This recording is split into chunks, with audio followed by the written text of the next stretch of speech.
வணக்கம். ரெயின்போ 360ல் உங்களை வரவேற்கிறேன். இன்றைய நம் கதை நேரம் நிகழ்ச்சியில் ஜோதிட கதைகள் பகுதியில் இருக்கோம். இன்று ஒரு அரசர் காலத்து கதை. ஒரு மன்னனின் தோட்டத்தை சஞ்சயன்கிற தோட்டக்காரன் பார்த்துட்ருக்கான். அவன் மதிநுட்பம் வாய்ந்த ஒரு தோட்டக்காரன். பார்த்துக்கிட்டு இருக்க அந்த தோட்டத்தோட பின்புற எல்லையில் காட்டுப்பகுதி இருக்குது. அதனால் அந்த காட்டுப்பகுதியில் இருக்க விலங்குகள்லாம் சில நேரத்தில் வந்துடுறது உண்டு. மான் அந்த மாதிரி விஷயங்கள்லாம் வந்து மேய வரும், அப்புறம் இவன் விரட்டி விட்டுருவான், போய்டும், அந்த மாதிரி இருக்கும். அப்படி இருக்கப்போ மன்னர் உலா வரும்போது விலங்குகள் வர்றதை பற்றி சொன்னான். ஏதாவது வித்தியாசமான விலங்குகள் வந்தால் மட்டும் எனக்கு உடனடியாக தெரிவிக்கணும்னு சொல்லி மன்னர் சொல்கிறாரு. அப்படியே ஆகட்டும் பிரபுவேன்னு சொல்கிறான். அப்படி ஒரு நாள் இவன் தோட்டத்தில் உலாவி கொண்டு இருக்கும்போது காற்று மான் அப்படின்ற ஒரு வகை மான் வந்து மேயிறதை பார்க்குறான். இவனை பார்த்த உடனே அது அப்படிங்கிறதுக்குள்ளே ஓடி போயிடுது. அது வந்து காற்றின் வேகத்தில் போகுங்கிறதுனால தான் அது காற்று மான்னு பேர். அவன் மன்னன்ட்ட போய் சொல்கிறான், இந்த மாதிரி காற்று மான் வந்து மேய வருது அப்படின்னு. தோட்டக்காரர் கேட்குறாரு, சத்யா அந்த காற்று மானை பிடிக்க முடியுமான்னு கேட்குறாரு. பிரபுவே அதை பிடிக்கலாம், ஆனால் அது கொஞ்சம் தேன் வேணும், இருந்தால் பிடிச்சிடலாம் அப்படின்னு அவர் உத்தரவிடுறாரு. தோட்டக்காரன் கேட்கும் தேனை கொடுத்து அனுப்புங்கன்னு. அதே போல் அவங்க கொடுத்து அனுப்புகிறாங்க. இவர் என்ன பண்ணுறாரு, அந்த காற்று மான் வரும்போது இவர் அதை கவனிக்காத மாதிரியே இவர் வேலைகளை பார்த்துக்கிட்டே இருக்கிற மாதிரியும் அப்படியே அதை கொஞ்சம் கொஞ்சமாக பழக்கிறாரு. அது கொஞ்சம் கொஞ்சமாக பழகிட்டு இவருனால நமக்கு ஆபத்து இல்லைன்னு தெரிஞ்சவொடனே அது சாதாரணமாக வந்து மேய்ஞ்சிட்டு போயிட்டுருக்கு. அப்படி போயிட்டுருக்கப்போ இவர் என்ன பண்ணுறாரு, எந்த இடத்துல வந்து இந்த மான் காற்று மான் மேயுமோ அந்த இடத்துல உள்ள புல்லில் இவர் தேனை தடவி வைக்கிறார். அந்த புற்களோட நுனியில் தேனை தடவி வைக்கிறாரு.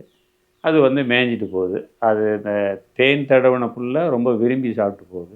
புல்லுக்கு தேன் தடவுற இடத்த மாற்றி தடவுறாரு. இது எல்லா இடங்களுக்கும் அதோடைய வாசனையை தெரிஞ்சு அங்கே வந்து மேய்ஞ்சிட்டு போகுது. அதுக்கு அந்த தேன் தடவின புல்லு மேலே ரொம்ப இணக்கமாகிடுது. இப்படி கொஞ்சம் கொஞ்சமாக பழக்கிக்கிட்டே வந்து இவர் தேன் தடவின புல்லை கையில் வச்சுருந்து கொடுக்க ஆரம்பிக்கிறார். ஸோ அது என்ன பண்ணுது, பழக்கத்தின் இதில் இவர்கிட்டருந்து நமக்கு எந்த பாதிப்பும் இல்லைன்னு சொல்லி இவர் கையில் இருக்க புல்லையும் சாப்பிட ஆரம்பிச்சிருது.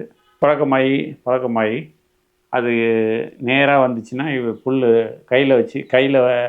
புல்லுக்கிட்ட கையில் வச்சுக்கிட்டு தேனை தடவி கொடுத்தாலும் அது சாப்பிட ஆரம்பிச்சிது. இப்படியே பழகிக்கிட்டு இருந்தார். அப்போ இவர் என்ன பண்ணுறாரு, தோட்டத்துலேருந்து அரண்மனை வரைக்கும் 2 பக்கமும் திரை சிலையை கட்டிக்கிட்டே வர்றாரு. அது எதுக்குன்னா, இந்த தேன் தடவின புல்லை காமிச்சு அதை கொண்டு போனோம்னா அரண்மனைக்கு கூட்டு போயிட்டோம்னாக்கா போகிற வழியில் 2 பக்கமும் ஆட்களை பார்த்தா இது மிரண்டு காட்டுக்குள்ளே ஓடி போயிடும்.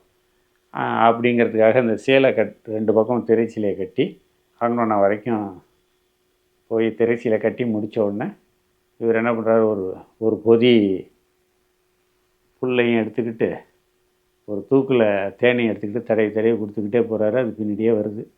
இது 2 பக்கம் தான் ஆட்கள் வெளி உலகமே தெரியாதா, நேராக இவர் கூடவே வருது.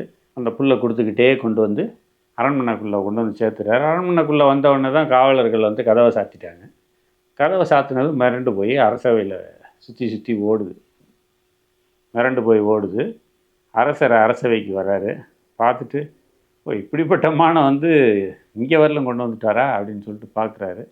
அது எப்படி வந்துச்சு அப்படிங்கிறத அந்த விஷயம்லாம் தெரிஞ்சுக்கிட்டு, ஸோ ஒரு சுவைக்கு அடிமையானதுனால அது வந்து அதோட நிலையை பாருங்கள் எங்கே வந்து மாட்டிக்கிச்சின்னு அப்படின்னு சொல்லி அவர் மக்களுக்கு அறிவுறுத்துறாரு. நம்ம வந்து ஒரு சுவை மட்டும் இல்லை, ஒரு பற்று, எந்த ஒரு நம்ம தினமும் சென்று வரும் இடத்திற்கு மேலே கூட பற்று வைக்கக்கூடாதுன்னு சொல்கிறாங்க. அதே போல் நட்புக்கும் பற்று ரொம்ப வச்சோம்னாக்கா அதனால் சில தீமைகள் உண்டாகுங்கிறத சொல்கிறாங்க. அதே போல் தான் இப்போ இந்த மான் வந்து தேன் மேலே வச்ச பற்றுனால அந்த சுவைக்கு அது அடிமையானதுனால அது எளிதாக வந்து அரண்மனையில் மாட்டிக்கிச்சு. ஸோ இது போல் தான் வாழ்க்கையும் அப்படின்னு சொல்லிட்டு அவர் இந்த காற்று மானோட இனமே ஒரு மனிதரை ஒரு முறை பார்த்து விட்டால் அந்த இடத்திற்கே 7 நாட்களுக்கு வராது. ஒரு இடம் அதற்கு அச்சமூட்டி விட்டால் அந்த பக்கமே வாழ்நாள் மூலம் திரும்பி வராது.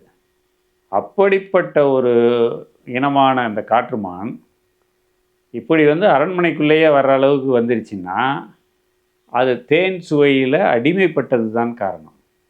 அந்த சுவைக்கு அடிமையானது தான் காரணம். அந்த சுவைக்கு அடிமையாகி தோட்டக்காரனுடன் அது அரண்மனைக்கு வந்துருச்சு. அதை பார்த்துட்டு ஒரு சந்தோஷப்பட்டு இந்த மானை வந்து எந்த துன்புறுத்தக்கூடாதுங்கிறத முடிவு பண்ண அரசர் இதை பாதுகாப்பாக கொண்டு போய் காட்டில் விட்டுருங்க அப்படின்னு சொல்லி ஆட்களுக்கு கட்டளையிடுறாரு. அதே போல் காட்டில் கொண்டு போய் விட்டுறாங்க. இந்த கதையிலேருந்து நமக்கு தெரிய வர்றது என்னென்னா, சுவைக்கு அடிமை ஆகக்கூடாதுங்கிறது அது நிதர்சனமான உண்மை. அதில் மிகவும் முக்கியமானது என்னென்னா, வாழ்கிறதுக்காக சாப்பிட்ணும், சாப்பிட்றதுக்காக வாழக்கூடாது அப்படிங்கிற உண்மையை இந்த கதை மிகவும் தெளிவுபடுத்தும். நாவிற்கு அடிமையாகக்கூடாது, 2ஆம் இடத்துக்கு அடிமையாகாதீங்க அப்படிங்கிறத உணர்த்தக்கூடிய ஒரு நல்ல கதை. நன்றி, வணக்கம்.